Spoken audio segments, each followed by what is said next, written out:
Good morning student, मैं Ashok Tiwari Pandit Deendayal intermediate college से कक्षा 10 के बच्चों के लिए ऑनलाइन क्लास में आज हम लेकर आए हैं द्विघात समीकरण में द्विघात समीकरण का विविक्तीकरण और मूलों की प्रकृति में संबंध। द्विघात समीकरण के विविक्तीकरण के विविक्तीकरण के बारे में हम बता चुके हैं कि विविक्तीकरण क्या है। अगर कोई द्विघात समीकरण दिया हुआ है, ax² + bx + c = 0, तो इसका विविक्तीकरण हम लोग पढ़ चुके हैं। विविक्तीकरण जो होता है इसका d होता है b² - 4ac। तो ये विविक्तीकरण होता है d b² - 4ac। तो इस विविक्तीकरण और मूलों की प्रकृति, चूंकि द्विघात समीकरण के दो मूल होते हैं। अगर समीकरण दो घात का है तो उसके दो मूल होते हैं।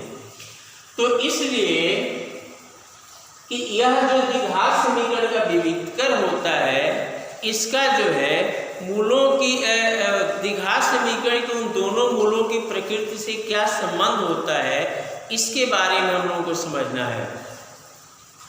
तो इसलिए यहाँ हेडिंग डाल दिए हैं द्विघात समीकरण के विविक्तीकरण और मूलों की प्रकृति में संबंध।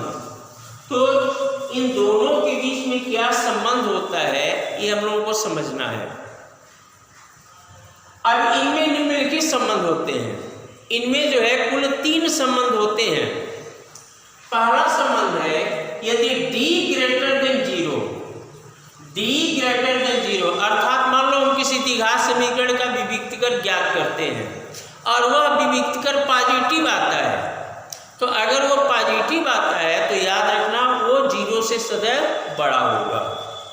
तो इसलिए यहाँ पर दिया गया है कि यदि d अर्थात विविक्तीकरण 0 से बड़ा है, अगर विविक्तीकरण 0 से बड़ा है हो तो उस स्थिति में द्विघात समीकरण के दो वास्तविक मूल अल्फा और बीटा प्राप्त होते हैं। यानी जो दो मूल प्राप्त होते हैं उनमें एक मूल को हम अल्फा मान लेते हैं, दूसरे को बीटा मान लेते हैं, और वो दोनों वास्तविक मूल होते हैं। वास्तविक मूल का परिभाषा होता है कि जो मूल परिभाषित किए जा सकते हो उनको हम वास्तविक मूल कहते हैं। तो इस तरह से यदि d greater than 0, अर्थात हम द्विघात समीकरण का विविक्तीकरण ज्ञात किए, अगर विविक्तीकरण का मान 0 से अधिक है अर्थात धनात्मक है, पॉजिटिव है, तो उस स्थिति में द्विघात समीकरण के दो वास्तविक मूल अल्फा और बीटा प्राप्त होते हैं। तो जहां पर अल्फा इक्वल टू होता है -b + √d/2a। अब चूंकि d का मान तुम लोग जानते हो कि d इक्वल टू होता है b² - 4ac। तो ये पढ़ चुके हो द्विघात समीकरण के सूत्र में x बराबर -b ± √b² - 4ac/2a।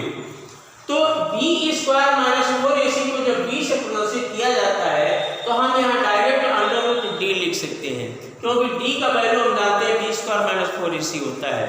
तो पहला मूल होता है alpha equal to -b + √d/2a। दूसरा मूल होता है beta equal to -b - √d/2a।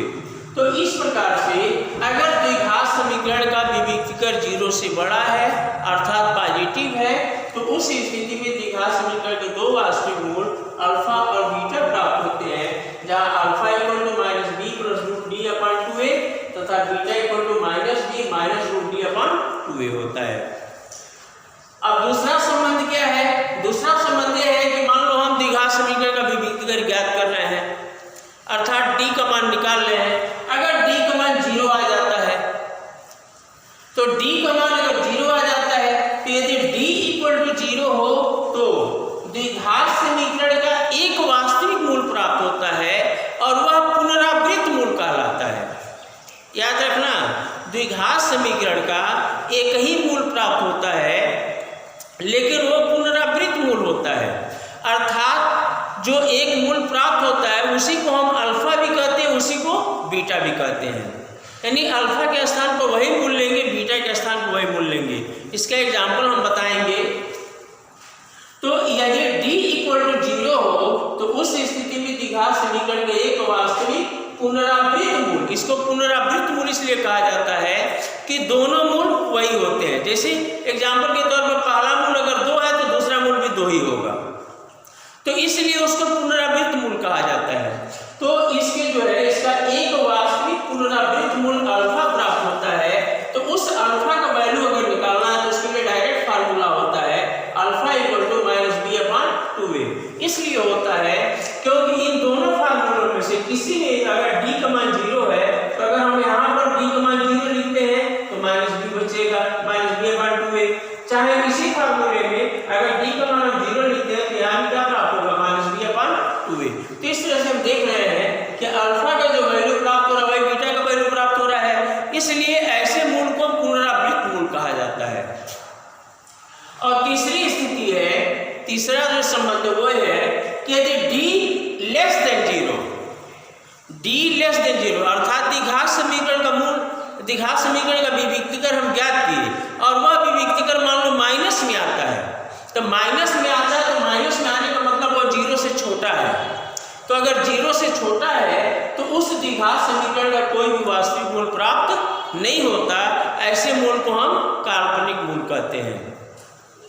तो इस तरह से ये समझ में आ गया होगा कि द्विघात समीकरण के विविक्तिकर और उसके मूलों की प्रकृति में क्या संबंध होता है।